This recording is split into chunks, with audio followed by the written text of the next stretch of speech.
This is a time to meditate on seeing God's purpose for your life. There's nothing more fulfilling than really stepping into God's call for you. So take time first to get on your knees.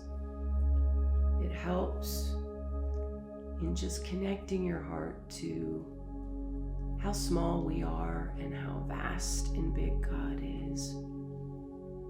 And it helps us to open our heart and to hear God's voice.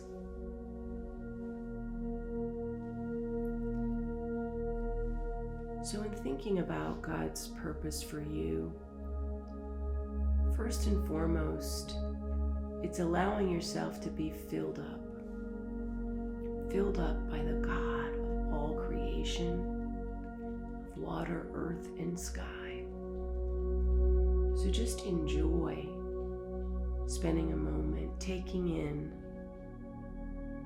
who God is, some of the things that God has made that help you to understand and connect to how big He is, and that this God of creation loves you and has called you to be His child. You are a child of God and loved by God unconditionally. So just to meditate on that.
Whenever we seek first God's purposes for our life, we don't get burnt out.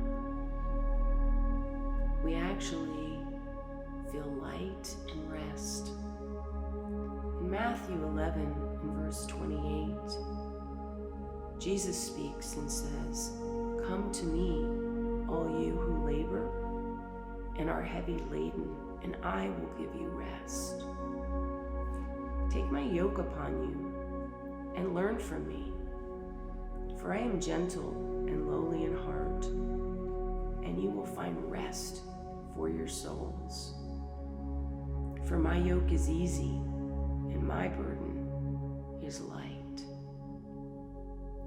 When we yoke with Jesus, when we link with Him for His purposes,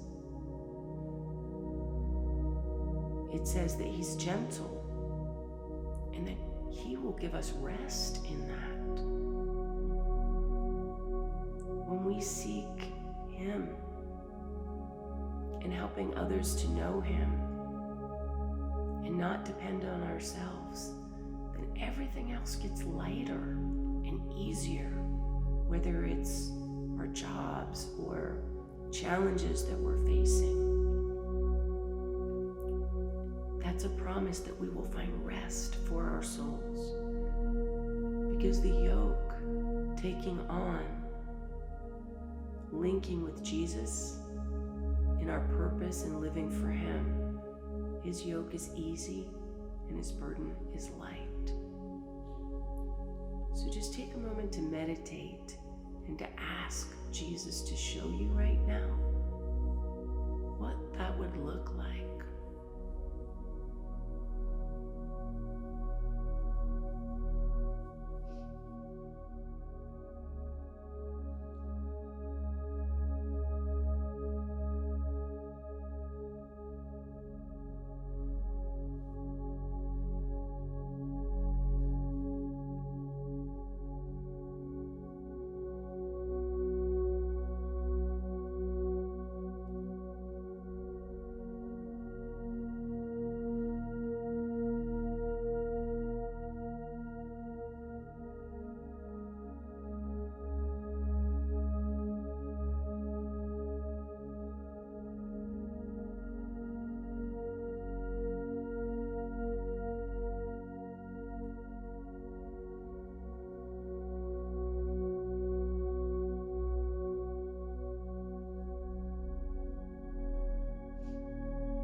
Matthew 16, in verse 24, this is Jesus speaking. It says, "Then Jesus said to his disciples, 'If anyone desires to come after me, let him deny himself and take up his cross and follow me.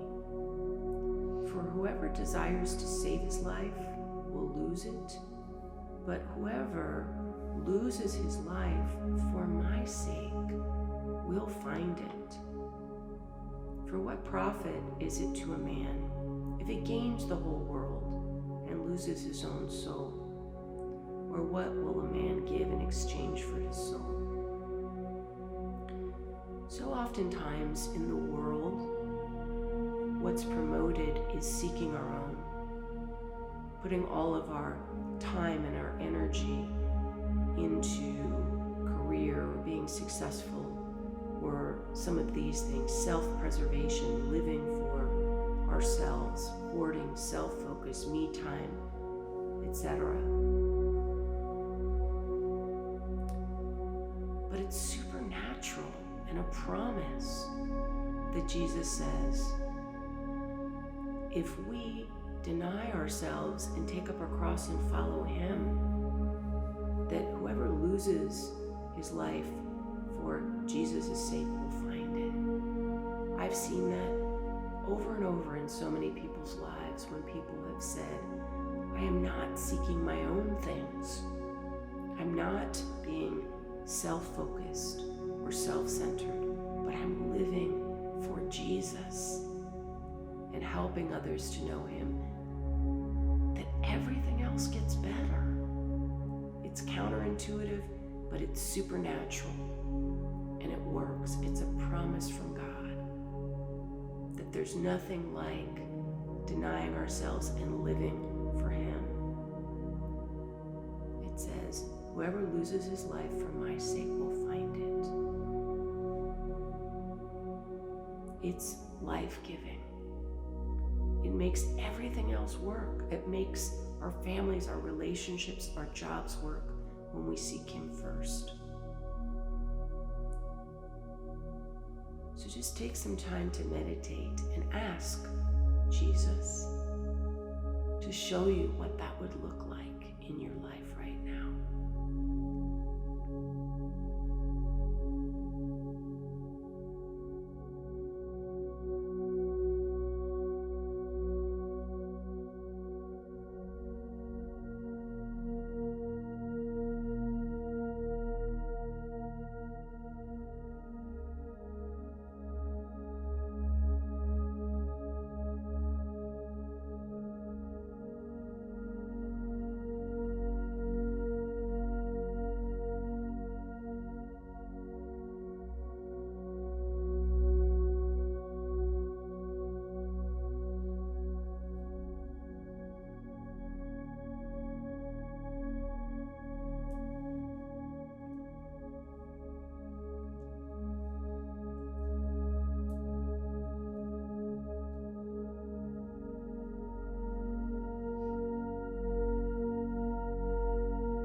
Some of you are considering hosting a fellowship right now. To have this be a time of seeking God and having him show you what he can do, what's possible with him in this. What would it look like? Because that is definitely a wonderful way to lose your life for Jesus' sake in serving. In Acts 5 and in verse 14, it speaks about what the early believers in the book of Acts and what they saw in stepping into the ministry of reconciliation, in courageously loving people and leading them to Jesus. It says in Acts 5 and in verse 14, and believers were increasingly added to the Lord, multitudes of both men and women, so that they brought the sick out into the streets and laid them on beds and couches, that at least the shadow of Peter passing might fall on some of them. And also a multitude gathered from the surrounding cities to Jerusalem, bringing sick people and those who were tormented by unclean spirits, and they were all healed. That's what's possible in stepping into the ministry of reconciliation. Take a moment right now to meditate and to also ask God to show you people that He's put in your life that need to know Him, who need healing.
Father, I come before you and I pray for each and every person that is seeking you right now to see their purpose more in you. Jesus, for the people that are thinking about hosting and helping others to know you, to know your love, so that all would be healed. I pray that you would speak and reveal things and help each person to know what's possible with you in it, and to give them a much bigger vision for stepping into their calling and their purpose in you.